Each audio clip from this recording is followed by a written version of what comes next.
Now we're going to take the data that was submitted with this patch request and we're actually going to add it to the list's items. So we're actually going to add these things onto the list.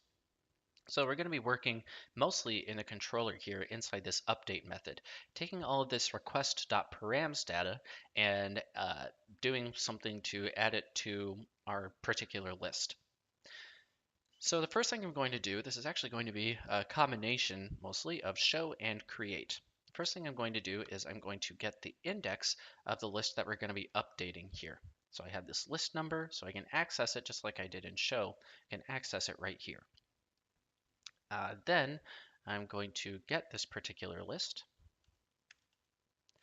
I'm not going to do this as an instance variable because update is actually just going to redirect back to the show page. And so there's no need to have instance variables here because I don't have an update view down here anywhere. So I'm going to do that. Now I'm going to push this into the list's items. List.items.push request params item. So that should take whatever was submitted with this form and push it into this items array. While I'm here, I'm just going to go ahead and empty that out. I don't want thing A, thing B, thing C in there anymore. The last step is going to be to redirect to the show page, just like I said. So it's going to redirect to /list index.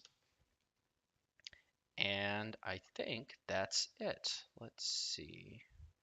I'm going to go back to this index. I'll need to create a new list. I'll call this to-do list. And then I'll put walk the dog in here. And let's see what happens. There we go. I'll put in feed the cat. And there it is. And so as long as my server is running, these guys are going to stay right here. I'm going to create a new list. This is going to be my bucket list. I'm going to add write a book, go skydiving, go Rocky Mountain climbing. All right, there we go. So my lists have two different sets of items, which is exactly what I wanted. This is pretty good.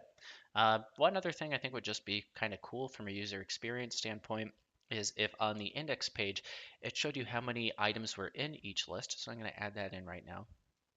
So here, what I'm going to go for is having it have like little parentheses with the number of list items in parentheses. So I'm going to change this a bit.